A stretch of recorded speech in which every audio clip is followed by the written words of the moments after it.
Hola, ¿qué tal están? Las cifras de la pobreza. Este es el título de este vídeo mío.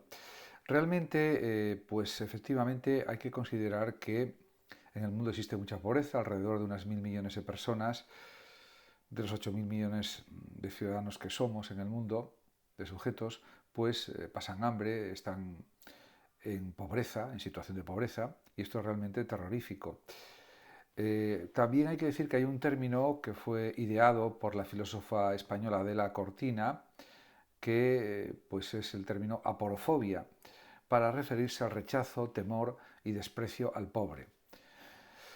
Podemos decir que la aporofobia provoca una discrepancia entre la manera en que alguien se ve a sí mismo, soy una buena persona, y su comportamiento, miro hacia otro lado cuando me cruzo con una persona vulnerable o en situación de pobreza.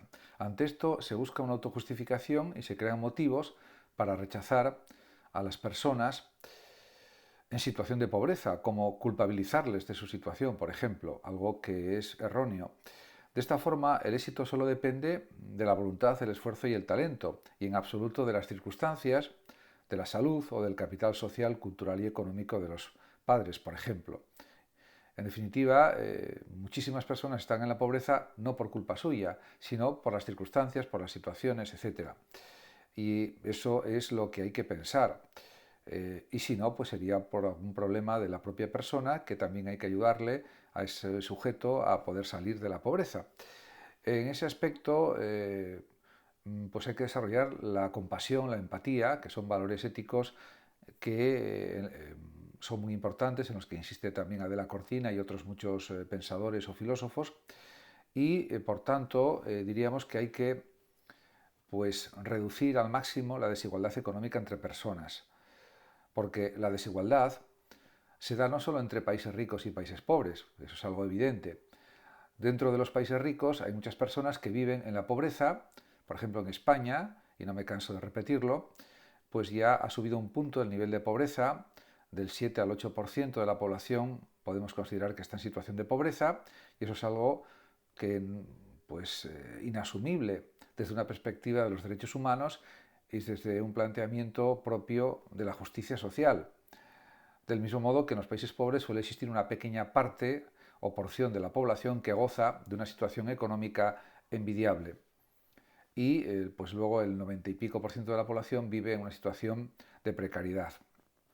En las sociedades occidentales, el Estado es cierto que intenta fomentar la iniciativa privada para generar riqueza, y eso está bien en principio, y garantizar un bienestar mínimo para todos. Lo que sucede es que esto pues, no se logra. Además, existen grupos de población que no reciben la protección del Estado o esta no llega en la medida que realmente necesitan.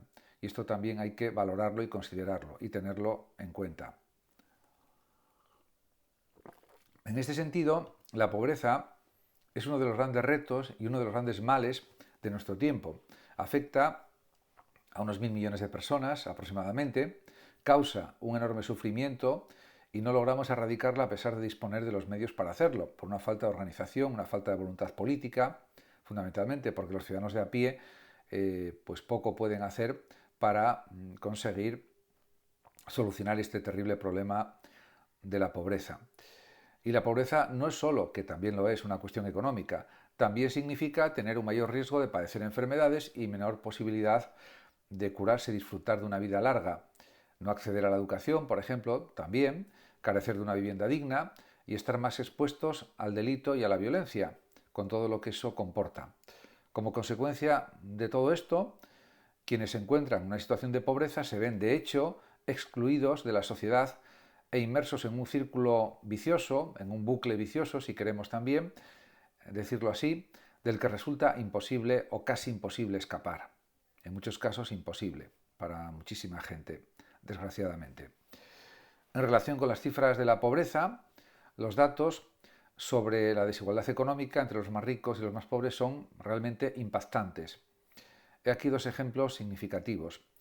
Las 8 personas más ricas del planeta poseen la misma riqueza que 3.600 millones de personas, la mitad más pobre de la humanidad. Y otro dato también estremecedor, el 82% del crecimiento de la riqueza mundial de 2021 fue a parar a manos del 1% más rico, mientras que a la mitad más pobre de la población mundial no le llegó nada, repito, no le llegó nada de ese crecimiento. Estos son datos apabullantes, realmente impresionantes, en el sentido de que ponen de manifiesto la crudeza de la pobreza en el mundo. En España, por ejemplo, según datos del Instituto Nacional de Estadística, en el año 2020, un 21% de la población vivía en riesgo de pobreza o exclusión social y un 7%, que esto ha aumentado ahora al 8% en el 2023, en situación de pobreza extrema. Esto significa que 9,94 millones de personas viven con menos de 9.626 euros al año y 3.310.000 no pueden comer carne o pescado al menos 2 veces en semana, mantener su vivienda a una temperatura adecuada, ni pues tener teléfono, televisor o lavadora, por ejemplo. Es algo sangrante también. En este sentido, pues efectivamente también está el fenómeno, por ejemplo, del sinhogarismo. Acabar con el sinhogarismo es posible, imprescindible y urgente, pues eso es algo evidente. Se trata de un fenómeno complejo que tiene su raíz, por supuesto, en la desigualdad económica y que deriva para las personas que lo sufren o que sufren este sinhogarismo, unas 40.000 en España, deriva en la exclusión social más extrema. En ese sentido, también hay que decir que en Europa un total de 11 millones de europeos carecen de un alojamiento adecuado y viven en la calle, en albergues sociales o en casas de terceros. En toda Europa hay que decir que este fenómeno del sinhogarismo aumenta incluso en países que están viviendo un fuerte crecimiento económico, como es el caso de Alemania. Por supuesto, en España ya pues, se han puesto en marcha normas y medidas para pues, evitar en lo posible los desahucios o evitarlos y ofrecer alternativas con viviendas públicas o viviendas de protección oficial o simplemente alternativas habitacionales de alguna manera para que las personas puedan vivir pues, en un hogar, puedan vivir en un piso, aunque sea pues, un piso no muy grande, lógicamente a veces no es posible, pero por lo menos que tengan unos metros cuadrados adecuados para que se pueda vivir con dignidad. En ese sentido, también hay que decir que hay una feminización de la pobreza, porque podemos decir que las mujeres en muchos países del mundo, especialmente en África, en Asia, en América y en otras zonas del planeta, pues son las que más sufren las consecuencias de la pobreza, del hambre, de la enfermedad, del analfabetismo, del tráfico y la deportación, el desempleo y el trabajo esclavo, la discriminación, la exclusión de la vida pública y del ejercicio del poder, etcétera, etcétera.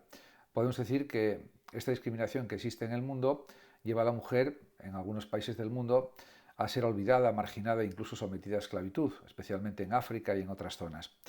Realmente todo esto pues, tendría que ser eliminado, este tipo de comportamientos, pero hay muchos países que están inmersos en guerras civiles, por ejemplo, en África y en otras partes del mundo, y todo eso pues, es un factor también que incrementa esta situación de discriminación, no solo de la mujer, también de los hombres, de niños, etcétera, de jóvenes, etcétera.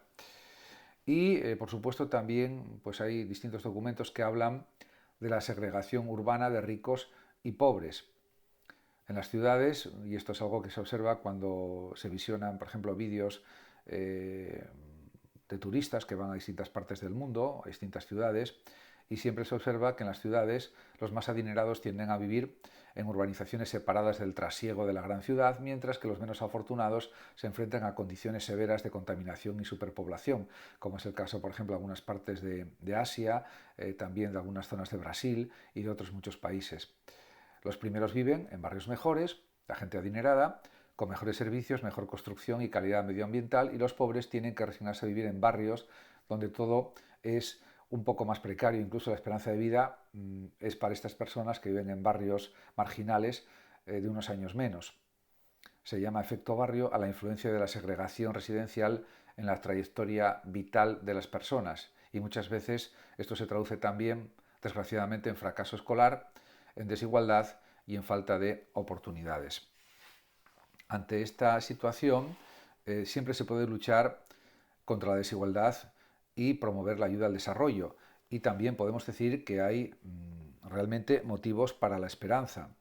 En ese sentido, se puede decir que hay muchos motivos para ser, en cierto modo, optimistas, porque acabar con la pobreza extrema, y esto es algo que parece que pues es como un brindis al sol, pero realmente no lo es, y la desigualdad está al alcance de esta generación en la que estamos. Si una generación dura 20 años aproximadamente, o 30, depende de los autores, lo que consideren, pero aproximadamente 20, 30 años aproximadamente, pues sí se podría acabar con la pobreza extrema, sin ninguna duda. Pero yo creo que, a mi juicio, esto debe partir especialmente de los gobiernos de todos los países del mundo, o de la mayor parte de los mismos, porque algunos están en situación de guerra civil y no hay un gobierno estable, etcétera. Pero diríamos que si más de 100 países del mundo se dedicaran a luchar en serio con más medios económicos para acabar con la pobreza, se acabaría con ella en un plazo de unos pocos años. Pero hay que tener esa voluntad política y hay que invertir mucho dinero también. Pero es lógico, es que se lo merecen las personas que están sufriendo esta situación, que son pues más de 1.000 millones probablemente de personas. En este sentido, pues está claro, y lo dicen muchos expertos en estas cuestiones, que será un factor clave, y es lo que acabo de decir yo hace un momento, contar con gobiernos más comprometidos socialmente, organismos internacionales más eficaces y empresas socialmente también más responsables. Pero sobre todo será necesario también contar con la fuerza de las personas como una forma más sostenible de luchar contra la pobreza. Estas reclamarán sus derechos básicos y crearán sus propias soluciones, y así conseguirán invertir la tendencia de la desigualdad y mejorar sus vidas. Este es un plan estratégico de Oxfam 2013-2019, en una adaptación, pero realmente eso responde a la realidad de las cosas. Por supuesto, claro, la lucha contra la pobreza no consiste únicamente en proporcionar recursos económicos a quien no los tiene, que eso también es absolutamente necesario. Hay que elaborar planes eficaces para que haya un autodesarrollo en los propios países del tercer mundo, para que realmente la ayuda al desarrollo sea más eficaz y que haya pues un compromiso firme también de cooperación en el que participen de forma coordinada los organismos públicos de carácter nacional e internacional y también las ONGs. En ese sentido, sobre la labor de los organismos públicos, pues yo creo que no hay mucho que decir, en el sentido de que lo hacen bien, pero también tienen limitaciones. Está el programa, por ejemplo, de las Naciones Unidas para el Desarrollo Humano, que ayuda a los países a establecer y desarrollar políticas, alianzas y capacidades para lograr avances en el desarrollo. Está la FAO, está el Grupo Banco Mundial, el Fondo Monetario Internacional, que promueve la cooperación monetaria, etcétera. Y sobre todo yo insistiría en la gran labor que hacen las ONG. Las organizaciones no gubernamentales son entidades no lucrativas al margen de la administración pública, creadas con fines humanitarios. Eso sí, lo que no puede ser es que los gobiernos de los países, sobre todo desarrollados, descarguen toda esa labor de ayuda económica y social a los países del tercer mundo en las ONG, y los propios gobiernos aporten cantidades simbólicas para la lucha contra la pobreza, porque de esa manera lo que hacen algunas ONG, y lo hacen con buena voluntad, es pedir dinero a los ciudadanos de a pie. Pero los ciudadanos de los países no tienen capacidad económica para resolver el problema del hambre en el mundo. Pueden hacer aportaciones, y está bien que las hagan si lo desean, lógicamente, pero la responsabilidad última no recae en los ciudadanos, recae en los gobiernos de los países. Y eso no hay que olvidarlo nunca. Y yo creo que hay que insistir muchísimo en esto, porque a veces hay una conciencia social y también hay una forma de actuar de algunas ONG que parece que los ciudadanos son los responsables de la pobreza en el mundo. No, los responsables somos todos, en cierto sentido, es verdad, pero los más responsables y los que realmente tienen que poner medidas eficaces, potentes, para acabar con el hambre en el mundo, son los propios gobiernos de los países, sobre todo los desarrollados, que pueden aportar muchísimo dinero, o mucho más dinero que lo que puedan aportar todos los ciudadanos de los países. Y eso, insisto, es esencial entenderlo, porque esa es la realidad. También pues hay otras medidas, por ejemplo, de las Naciones Unidas contra la desigualdad. Por ejemplo, estas medidas se concretarían en que la ONU propone que esto se vaya logrando en 2030. Son, primero, mantener el aumento de las ganancias del 40% más pobre de la ciudadanía en un índice por encima de la media nacional. Impulsar la ayuda oficial al desarrollo para los países con más necesidades.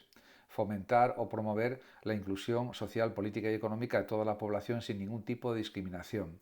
asegurar la igualdad de oportunidades, por ejemplo, con el salario mínimo, con el salario social, también con el ingreso mínimo vital, se podría pensar, etcétera. Aprobar políticas de protección social y económica, salariales y fiscales, que sería más o menos lo que he dicho anteriormente. Mejorar la regulación y supervisión de los organismos y mercados financieros y reforzar la aplicación de las leyes para evitar la economía sumergida, para evitar los fraudes fiscales, para evitar los paraísos fiscales o que no existan, o luchar contra ellos, contra su existencia, etcétera. Y también favorecer la migración y movilidad segura de las personas. Muchas gracias a todos por su atención, saludos como siempre a los oyentes de Radio Sofando de México y hasta mi próximo vídeo.